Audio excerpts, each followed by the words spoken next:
You've got all these artists who want to get their music in front of the labels that they love. You've got labels who get way too much volume of music. The demo submission process outside of LabelRadar is very brutal, right? You guys had a great idea that was pretty much what the end result turned out to be. We turned something that was drudgery into something that's this whole playground. Our favorite thing to talk about is just all the success stories that have come in across the last 5 years. Scores is a personal favorite. He got signed to Armind. He's now doing like full-time touring. Our goal is to ultimately have the music industry not be about who you know, and if you can take that off the table and your production's good, the relationship shouldn't be the barrier for you to make progress. Hey guys, welcome to Music Business Sounds. I'm so happy to have you guys here, Ed and Derek from LabelRadar. I'm super excited to talk about your project, LabelRadar, talk about where you guys came from and how you built this company from scratch. So if you guys want to start, for anyone that doesn't know, talk about what LabelRadar is and kind of what your role in the company is as well. So we're a platform that connects artists and record labels. You imagine hundreds of thousands of labels, you're an artist, you have your music. How do you begin to make sense of what labels are active currently that are looking for artists in my genre, of about my size, and just we help artists really take that first step, and along with helping labels, find artists that are the right fit. I was just going to say the roles side of things is quite a fun one because, we're both co-founders and co-CEOs. So it's kind of like you wear so many hats. Nowadays, we obviously have different titles now that we're part of the Beatport group. So mine is Director of Business Development for Music Services. Yeah, and mine's Director of Product Management. So focusing on product roadmap, speaking with customers. That's awesome. And I'm glad you guys mentioned like the co-founders, co-CEOs, and how you wear many hats, because I want to ask you later some questions about like how it is to be an entrepreneur and how you started and all of that. So let's take a quick trip down memory lane and talk about the origin of LabelRadar. I think it was kind of a shared vision in terms of we saw how fragmented the landscape was from different ends of the spectrum and from different user roles. You've got all these artists who want to get their music in front of the labels that they love and the labels that they listen to.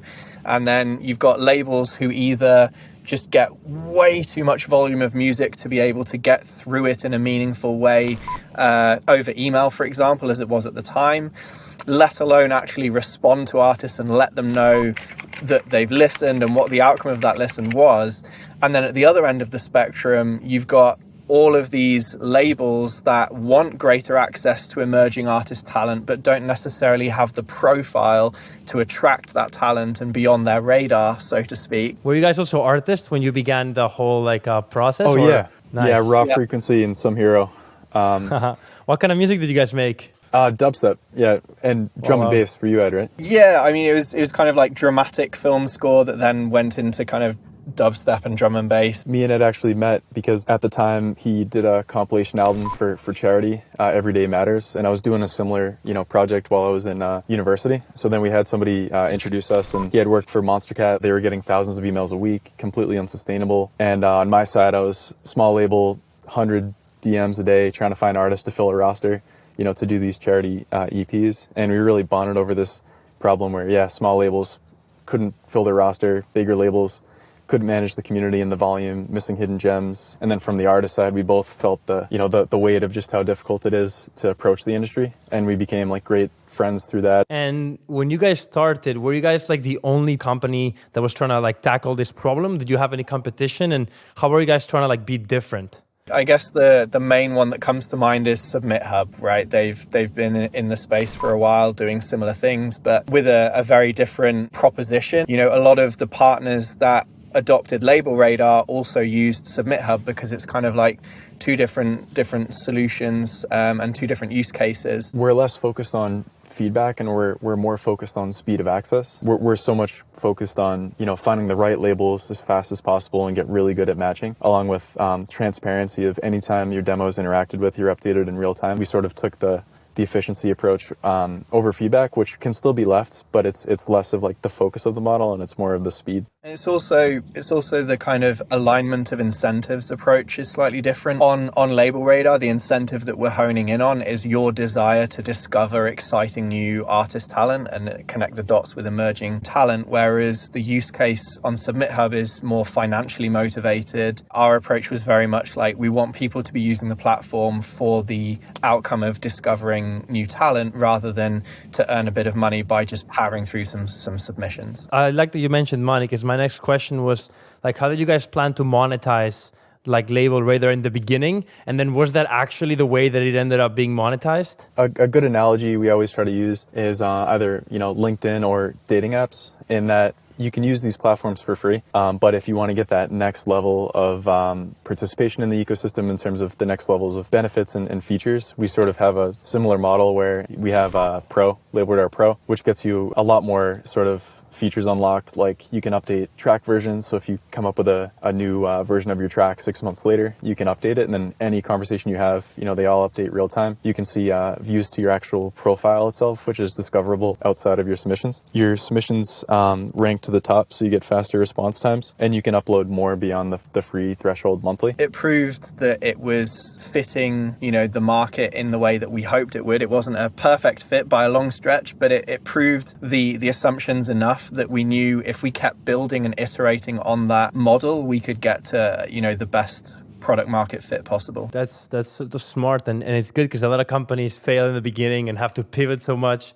And it's cool to see that you guys had a great idea that was pretty much what in the end result turned out to be. You guys obviously have had a lot of success, but I want to talk about some of the challenges kind of like starting. So the first thing I would like to discuss is, a lot of companies focus on like a very small niche, like one profile that they're really trying to like sell to. But you guys have obviously two, right? You guys are appealing to the labels and you guys are appealing to the artists, which are very different people with different interests. Like, how did you guys manage that? I think, first of all, if we make the submission review process as optimized as possible for the label, that is acting in the best interest of the artist as well, because their primary goal is to get heard and to understand what the outcome of that listen was. So for example, the A&R isn't going to sit there and listen through your full track start to finish. They're just going to click a random point on your waveform and they will listen for a couple of seconds. Like, it's super, super brutal. The demo submission process outside of LabelRadar is very brutal, right? When it comes to things like having the 20-second clip of the track. So the full song is still there, but it just means that the artist is in control of the first impression. I think it was the founder of Reddit, Alexis Ohanian, that said, just give a damn,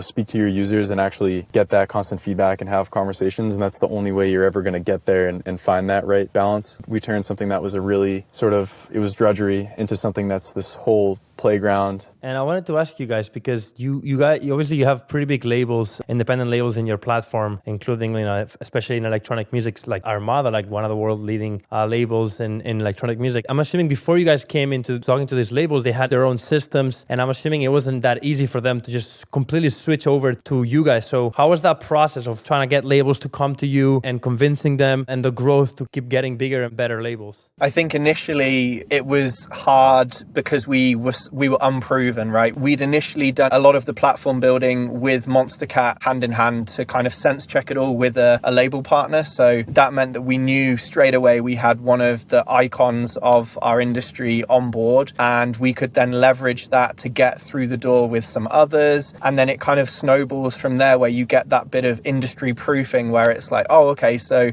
if it's good enough for Monstercat and it's solving their problems here, it will probably work for us too. For example, with Armada, we would do some extra things like, okay, how could the product be a perfect fit for your workflow? And then we would look to assign some extra developer resource to make adjustments where we needed to, because they're such a key partner for us. One of the things we really wanted to get right when designing the system is like making sure that when the artist enters the platform, they're building meaningful relationships that can add value. So we only accept like 10-20% of labels, and we've never spent $1 of marketing. it's because it's a little more selective on the label side, so then artists have a better experience. Exclusivity right now is key. People love stuff that is exclusive.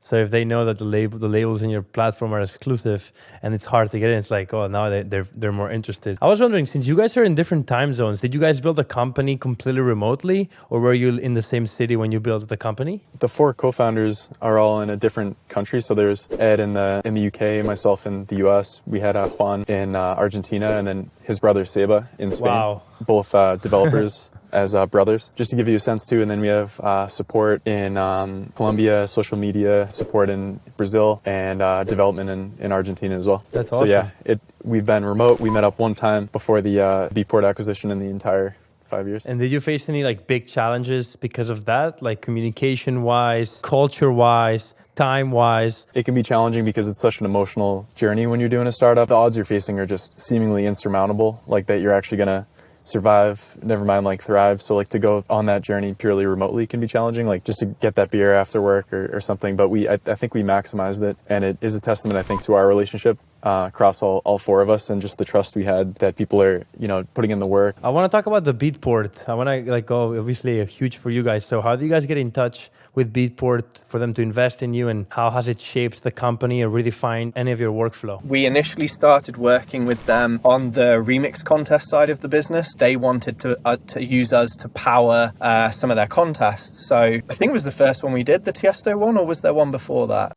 I think that was the first one. Yeah, so we kicked off in style with Tiesto. Good remix to start with. That's it, straight in at the deep end. That just kind of set a really good foundation for us working together. Like, contests were a big success. The winners did really well. Their remixes went on to perform really well. And there was just this really good energy between ourselves and the Beatport employees that we were dealing with, to the point that it kind of felt very natural. And then when we did start to think about routes for the company, they were front and center of our mind because of the great rapport that we already had with them, and obviously the kind of strategic elements that align so perfectly between the brands. What's great is that there's so much further ahead than we were on our journey, and it was really a big decision to make, but we decided to go forward with maximizing our impact. And Beatport has the entire network there, so just the scale of what we can do and the connections we can have. They've literally got the map of electronic music labels. For sure. Now that you have unlocked that potential, what's the future for Beatport? Like, what's the vision moving forward? Yeah, there's a lot of different angles to play with there. We have 156,000 artists in our community. We're really obsessed with the idea of building that sense of community and really opening up artists to each other to solve problems like collaboration, because it can be an isolating journey when you're dealing with rejection. We have an app for fans where they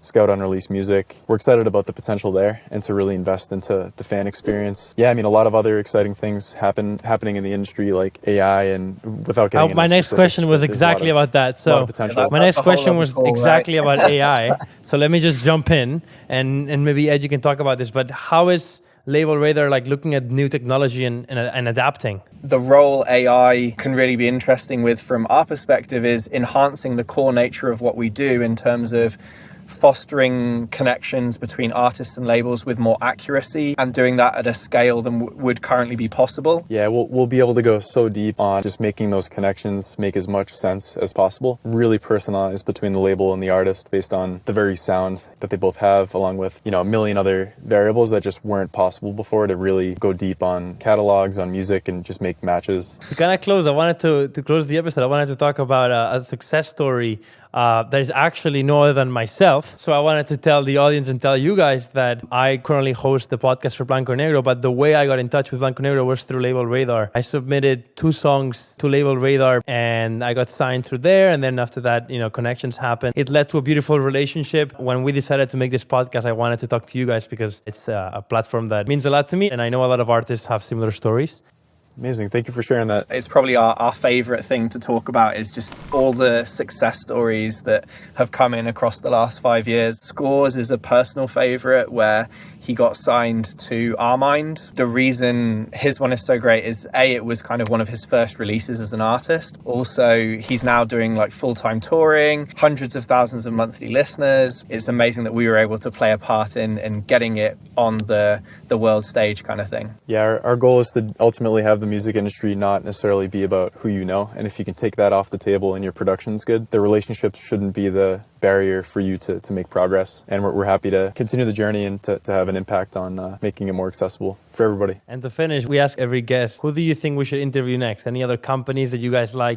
Any person you guys would recommend that we talk to? Beatport, so they're combating streaming fraud. Shout out to Andrew Beatty. He would be a good chat for sure. We love Andrew. So we'll make sure to reach out. Thank you so much for coming, guys. It's been a pleasure to talk to you. And I'm excited to just keep watching you guys do your thing and succeed and be relevant as much as you can. Thank you so much. Thank it was you. great to hear your story. Yeah, exactly. Love hearing your story.